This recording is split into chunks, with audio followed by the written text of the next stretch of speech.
Hello everyone, welcome back to own channel keep creating. दोस्तों, आज Sunday है तो हम वापस आ गए अपनी वीकली मार्केट रैपअप के साथ। इस वीडियो में हम वीकली मार्केट हाइलाइट्स डिस्कस करेंगे, सारे इंपॉर्टेंट न्यूज और इंडिकेटर्स की चर्चा करेंगे और कंक्लूजन में मैं आपको अपनी ओपिनियन भी बताऊंगा about how to invest in the current market situation.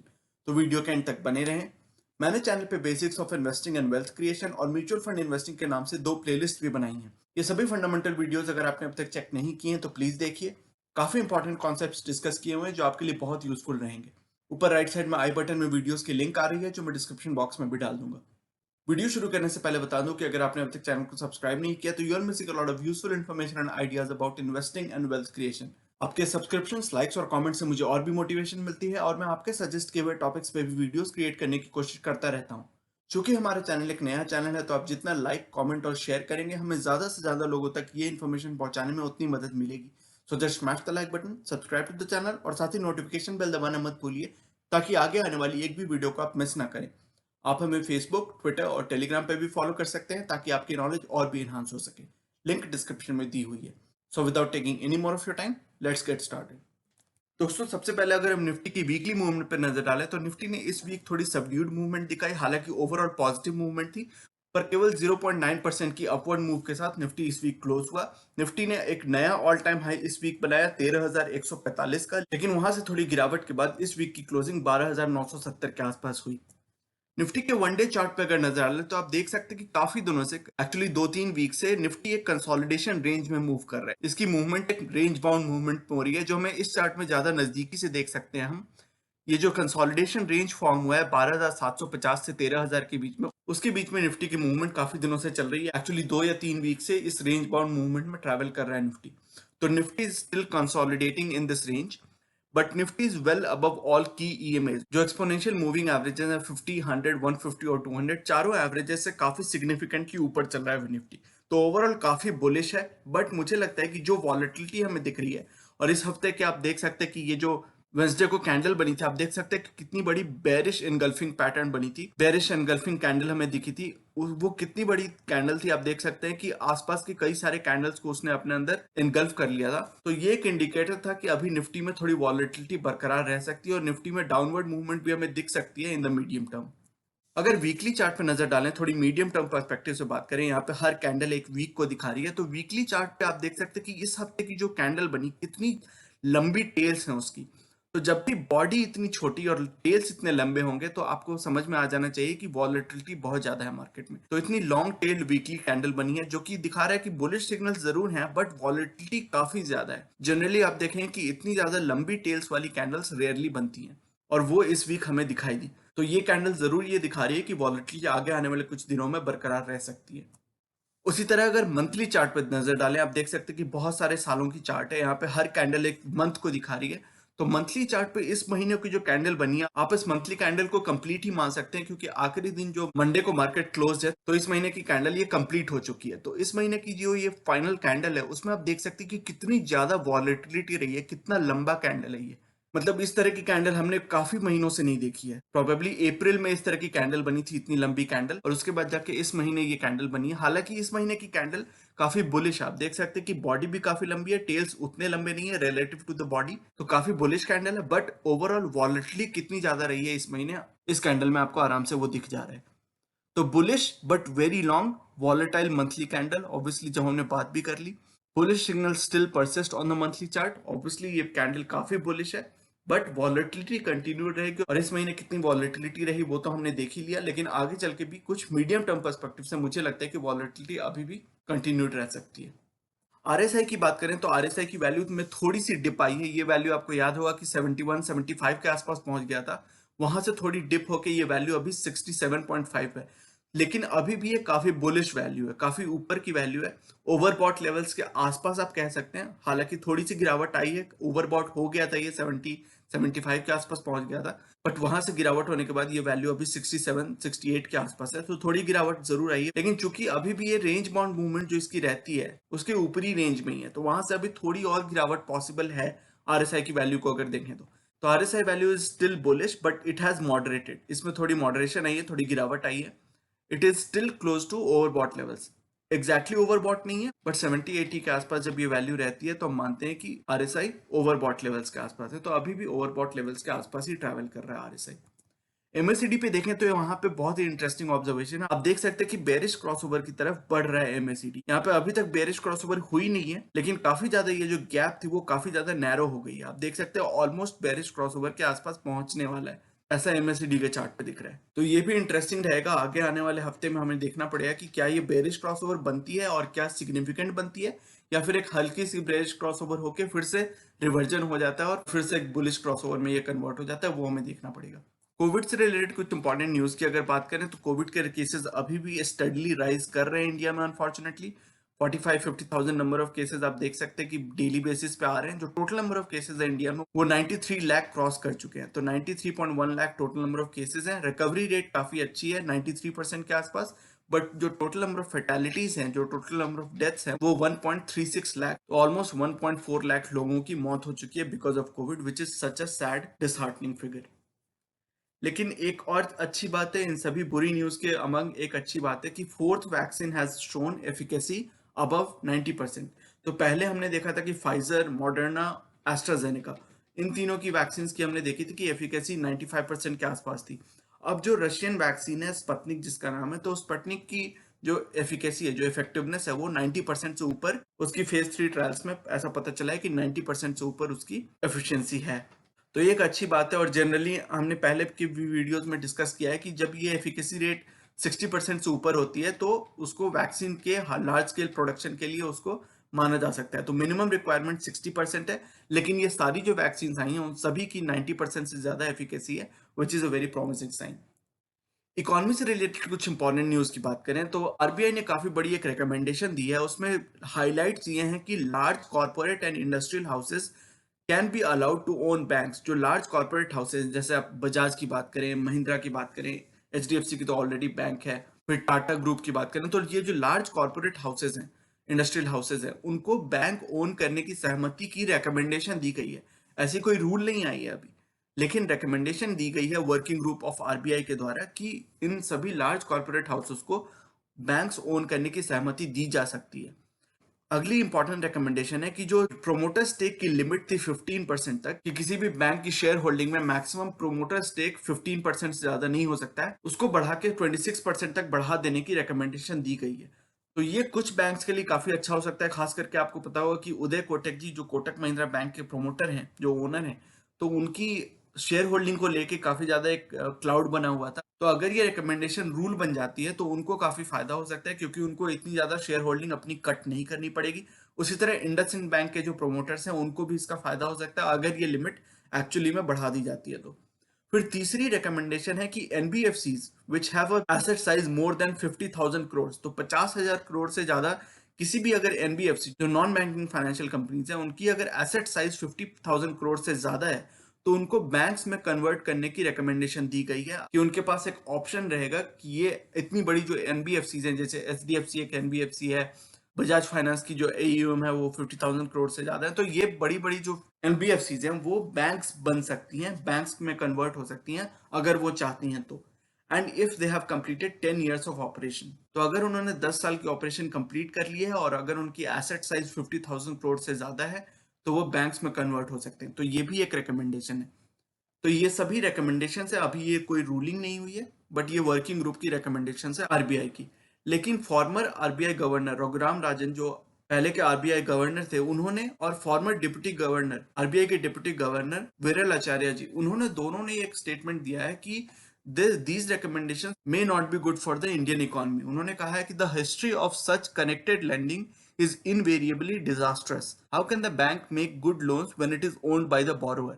तो ये एक उन्होंने चिंता जताई है कि ऐसी चीजें अगर लार्ज कॉर्पोरेट हाउसेस को, लार्ज इंडस्ट्रियल हाउसेस को बैंक्स ओन करने की सहमति दे दी जाती है तो ये इकोनॉमी के लिए अच्छा नहीं होगा। क्योंकि अगर वो कॉर्पोरेट हाउसेस खुद ही बैंक ओन कर रही हैं और अगर वो खुद को ही पैसा दे रही है, खुद को ही पैसा लेंड कर रही हैं, then this can be a conflict of interest. अगर वो कॉर्पोरेट हाउस खुद ही बैंक ओन कर रही है और खुद ही अपने आप को पैसा दे रही है, तो this can be a disaster step for the Indian economy in the long run. तो ये उनकी चिंता है, बट ये हमें देखना पड़ेगा कि आरबीआई इस पे कितना ध्यान देती है और इसके बारे में क्या इसको रिजोल्यूशन करने की या इसको एड्रेस करने के लिए क्या स्टेप्स लिए जाते हैं। फिर आरबीआई के जो करंट गवर्नर है शक्तिकांता दास जी, उन्होंने ये कहा है कि the Indian economy has exhibited stronger than expected pickup in the momentum of recovery. तो ये एक अच्छी न्यूज है। आपको शायद याद होगा 2-3 महीने पहले शक्तिकांता दास जी ने ही ये कहा था कि जो स्टॉक मार्केट की मूवमेंट है और जो इकोनॉमी की रिकवरी है, उन दोनों में बहुत बड़ी डिस्पैरिटी है, बहुत बड़ी डिफरेंस है। लेकिन अब उनका आउटलुक ये है, अब उनका कहना ये है कि जो एक्सपेक्टेशंस थी उससे काफी ज्यादा बेहतर इंडियन इकोनॉमी में रिकवरी उन्हें दिख रही है। जो हाई फ्रीक्वेंसी इंडिकेटर्स जितने भी आ रहे हैं आरबीआई को, उनमें ये दिख रहा है कि recovery is much better than expected. तो ये काफी अच्छी है। Indian economic recovery is stronger than expected. लेकिन टेक्निकली अगर देखा जाए तो India is in A recession now. तो ये कंफर्म हो गया है, इंडिया की जो इकोनॉमी है second quarter consecutively on a sequential basis second quarter India की इकोनॉमी ने कॉन्ट्रैक्ट किया है। जो जुलाई टू सितंबर क्वार्टर में जो कॉन्ट्रैक्शन थी वो 7.5% की थी। तो -7.5% इंडियन इकोनॉमी की ग्रोथ हुई है, यानी कि कॉन्ट्रैक्शन हुई है 7.5% की on a year two year basis. तो जब दो कॉन्जिक्यूटिव क्वार्टर्स के लिए किसी कंट्री की इकोनॉमी कॉन्ट्रैक्ट करती है तो उसको टेक्निकली एक रिसेशन माना जाता है। तो अभी तो पूरी दुनिया रिसेशन में है, तो it is not a surprise कि इंडिया भी रिसेशन में एंटर कर चुकी है फॉर्मली। ये सबको पता ही था कि ये होने वाला है। बट इसमें एक सिल्वर लाइनिंग ये है, एक अच्छी बात ये है कि it is the contraction is still better then what many had predicted. तो कुछ लोगों का मानना यह था कि 8.2% की कॉन्ट्रैक्शन होगी, कुछ लोग ये भी कह रहे थे कि 10 to 11% की कॉन्ट्रैक्शन हो सकती है जुलाई टू सितंबर क्वार्टर में। लेकिन ये कॉन्ट्रैक्शन केवल 7.5% की हुई। तो this number was still better than many had expected. और उसका एक स्ट्रॉन्ग रीजन ये रहा है कि good performance in manufacturing sector was a key reason that the quarter perform better than expected. तो मैन्युफैक्चरिंग सेक्टर में काफी अच्छी एक्टिविटी रही है, काफी अच्छी रिवाइवल हुई है, जिसके कारण ये नंबर उतनी बुरी नहीं थी जितनी मार्केट या एनालिस्ट एक्सपेक्ट कर रहे थे। तो ये कॉन्ट्रैक्शन 7.5% की करेंटली है in the July to September quarter. कुछ कॉर्पोरेट न्यूज की अगर बात करें तो लॉरस लैब्स जो फार्मास्यूटिकल कंपनी है उसने अक्वायर किया है stake in a biotech firm called Richcore. तो रिचकोर लाइफ साइंसेज एक्चुअली एक बायोटेक्नोलॉजी फर्म है, बायोटेक्नोलॉजी कंपनी है। लॉरस लैब्स ने 72% स्टेक इसमें ले लिया है फॉर अराउंड 250 करोड़। तो 250 करोड़ की एक्विजिशन हुई है, जिसमें कि 72% स्टेक रिचकोर लाइफ साइंसेज का अब लॉरस लैब्स के पास चली गई है। तो हालांकि ये रिचकोर लाइफ साइंसेज अभी काफी छोटी कंपनी है। इसकी जो रेवेन्यू थी लास्ट ईयर में, यानी कि FY20 में, वो 41 करोड़ की थी। काफी छोटी कंपनी है। बट लॉरस लैब्स ने ये एक्विजिशन इसलिए किया है to fast track its entry into high growth biotech space which could have otherwise taken 6 to 7 years। तो अगर ये इनऑर्गेनिक ग्रोथ यानी कि ये एक्विजिशन नहीं करते, अगर ये खुद से फोरे करना चाहते, खुद से बायोटेक स्पेस में अपनी ग्रोथ करना चाहते, तो उसमें 6 से 7 साल लग जाते। लेकिन इन्होंने एक इनऑर्गेनिक ग्रोथ का रास्ता अपनाया है। ऑलरेडी जो एक बायोटेक कंपनी है रिचकोर, उसको टेक ओवर करके, उसकी एक्विजिशन करके उन्होंने बायोटेक स्पेस में अपनी फोरे स्टार्ट कर दी है। फिर एस्ट्रल पॉलिटेक्निक से रिलेटेड एक न्यूज है कि उसने वाटर टैंक बिजनेस, जो वाटर टैंक्स होते हैं प्लास्टिक, यानी कि प्लास्टिक के वाटर टैंक बिजनेस में इसने अपना वेंचर स्टार्ट कर दिया है। PVC pipe maker astral polytechnic has announced it's entry into plastic water storage tank business. और इसमें इनको ग्रोथ की अपॉर्चुनिटी दिख रही है क्योंकि 70% of the plastic water storage tank market is dominated by unorganised players. तो अनऑर्गेनाइज्ड सेक्टर की जो बिजनेस है वो प्लास्टिक वाटर स्टोरेज टैंक्स में, वो 70% की है। तो अगर ये शिफ्ट होता है फ्रॉम अनऑर्गेनाइज टू ऑर्गेनाइज, तो उस चीज को ये कैप्चर करना चाहते हैं, एस्ट्रल पॉलिटेक्निक उसको कैप्चर करना चाहती है। और इसमें एक और फायदा है एस्ट्रल को कि Astral plans to leverage its strong brand and the strong network of dealers and distributors to gain a foothold. तो इनकी चूंकि एक बिजनेस ऑलरेडी सेटअप हो रखी है, क्योंकि ये प्लास्टिक पाइप्स बनाते हैं, पीवीसी पाइप्स बनाते हैं, तो इसकी ऑलरेडी एक अच्छी रेप्यूटेड ब्रांड नेम है। और साथ ही साथ इसकी जो डिस्ट्रीब्यूशन नेटवर्क है, जो डिस्ट्रीब्यूटर नेटवर्क है, रिटेल नेटवर्क है, उसकी लिवरेज उठा के, उसका फायदा उठा के ये प्लास्टिक वाटर स्टोरेज टैंक की बिजनेस में अपना नाम बनाना चाहती है, उसमें फोरे करना चाहती है। फिर गैस कंपनी, जो गैस डिस्ट्रीब्यूशन कंपनीज है, जो पाइप नेचुरल गैस वगैरह हमारे घरों में जो पाइप नेचुरल गैस की सप्लाई होती है, तो उन कंपनी से रिलेटेड एक इंपॉर्टेंट न्यूज है कि उनकी टैरिफ जो होती थी, उनको जो टैरिफ पे करनी पड़ती थी, उससे रिलेटेड एक डेवलपमेंट आई है जो उनके लिए एक्चुअली पॉजिटिव है। तो there is a new tariff regulation for gas distribution companies. ये एक नई टैरिफ स्ट्रक्चर इसमें इंट्रोड्यूस हो रही है। The petroleum and natural gas regulatory board, जो PNGRB है, उसने एक नया टैरिफ स्ट्रक्चर इंट्रोड्यूस किया है। These tariffs will be applicable based on A 2 zone structure. तो केवल 2 जोन स्ट्रक्चर, तो काफी सिंप्लीफाई कर दिया है टैरिफ स्ट्रक्चर को। And this 2 zone structure will make fuel more affordable for users located further away from the source. तो जब जहां से पाइप डिस्ट्रीब्यूशन शुरू होती है, जो सोर्स होता है, जो ओरिजिन होता है, वहां से जो लोग दूर हैं उनको ये फायदा होगा कि उनकी जो कॉस्ट होगी उनके लिए कम पड़ेगी। ये नया टैरिफ स्ट्रक्चर एक ऐसा स्ट्रक्चर प्रोवाइड करेगा जिसमें दूर रहने वाले लोगों को, जो दूर दराज में रहते हैं, जो ओरिजिन से दूर रहते हैं, सोर्स से दूर रहते हैं, उनको जो कॉस्ट ऑफ गैस होती थी पहले वो अब काफी कम हो जाएगी। This will make it more affordable. तो ये एक अच्छी बात होगी क्योंकि this will encourage gas transmission companies to set up new pipelines. तो जब डिमांड ज्यादा होगी, जब गैस डिस्ट्रीब्यूशन अफोर्डेबल हो जाएगा तो ग्रोथ ज्यादा होगी, डिमांड ज्यादा होगी, और जब डिमांड ज्यादा होगी तो कंपनीज को नई पाइपलाइन सेटअप करके दूर दराज के एरियाज में, दूर एरियाज में भी गैस डिस्ट्रीब्यूशन करने की इंसेंटिव होगी, उनकी ग्रोथ बढ़ेगी, ऑर्गेनिक ग्रोथ बढ़ेगी। इनऑर्गेनिक ग्रोथ तो जो ट्रेडिशनल मीन्स हैं या कोयले या लकड़ी वगैरह, जो जो ट्रेडिशनल, या फिर यहाँ तक कि इलेक्ट्रिसिटी भी, जो इलेक्ट्रिसिटी बेस्ड कुकिंग स्टोव वगैरह होते हैं उनसे एक जो शिफ्ट हो रहा है ऑलरेडी गैस बेस्ड सप्लाई का, एनर्जी यूज का, तो वो तो ऑर्गेनिक ग्रोथ हुई। प्लस ये जो एक एक्सपेक्टेड डिमांड इनसे है कि जब अफोर्डेबिलिटी बढ़ जाएगी तो डिमांड काफी बढ़ जाएगी, तो इससे गैस कंपनीज को एक शॉट इन द आर्म मिलेगा, एक एनकरेजमेंट मिलेगी, उनकी ग्रोथ ट्रेजेक्ट्री और अच्छी तरह से बढ़ सकती है आने वाले कुछ सालों में। तो इसलिए आपने देखा हो कि फ्राइडे को जो ये सारी गैस कंपनीज हैं, आईजीएल हो गई, पेट्रोनेट एलएनजी हो गई, गुजरात गैस लिमिटेड हो गई, महानगर गैस हो गई, तो ये सारी जो अच्छी कंपनीज हैं गैस डिस्ट्रीब्यूशन रिलेटेड, इन सभी में आपने देखा हो कि 10%, 8% सबने काफी अच्छी जंप दिखाई थी। तो हमने पहले की कई सारी वीडियोस, जो हम संडे की सेकंड वीडियो बनाते हैं उसमें वीकली बेसिस पे हम स्टॉक्स को रिव्यू करते रहते हैं कि कौन सा स्टॉक्स अच्छे लेवल पे आपको अवेलेबल है, उन पे आप इन्वेस्ट कर सकते हैं। तो उस वीडियो में करीब एक महीने पहले की कई सारी वीडियोस में कंटिन्यूअसली मैंने कई सारी गैस डिस्ट्रीब्यूशन कंपनीज की डिस्कशन की थी। आप वो वीडियोस चेक कर सकते हैं। उसमें हमने इंद्रप्रस्थ गैस, महानगर गैस, जीएसपीएल यानी कि Gujarat state Petronet limited, Petronet LNG वगैरह सबकी डिस्कशन की हुई थी, उसके प्राइस लेवल्स डिस्कस किए हुए थे, सारी चीजें डिस्कस की थी। वहां से अभी आपने देखा होगा कि वो उन सारे लेवल से करीबन 20-30% की रनअप हो गई है। उन सभी प्राइस लेवल्स पे जो जिन लोगों ने भी इन्वेस्ट किया होगा उनको काफी फायदे दिख रहे होंगे।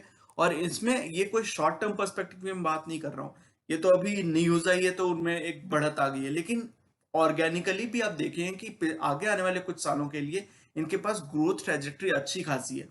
इनकी ग्रोथ पोटेंशियल मुझे अच्छी दिखती है। आगे चल के लॉन्ग टर्म पर्सपेक्टिव से, medium to long term perspective में इनकी ऑर्गेनिक ग्रोथ की भी काफी अच्छी स्कोप है। साथ ही साथ जो वेल रन कंपनीज है, फंडामेंटली साउंड कंपनीज है, वो और भी मार्केट कंसोलिडेशन करेंगी, उसमें इनऑर्गेनिक ग्रोथ के भी आप 2-3% जोड़ लो, तो ओवरऑल मुझे लगता है कि ये सेक्टर 15-18% के बीच में ग्रोथ इसकी हो सकती है in the coming few years. तो ये डेफिनेटली एक सेक्टर है जिस पे आप नजर बना के रख सकते हैं। जो ऑर्गेनाइज सेक्टर में गैस डिस्ट्रीब्यूशन कंपनीज है उनमें ग्रोथ की पोटेंशियल कुछ आने वाले सालों में अच्छी दिख सकती है। अब निफ्टी के कुछ और इंपॉर्टेंट इंडिकेटर्स की अगर चर्चा करें तो निफ्टी का जो करंट पी है वो 35.7, ऑलमोस्ट 36 के लेवल पर पहुंच गया है, जो कि ऑल टाइम हाई है।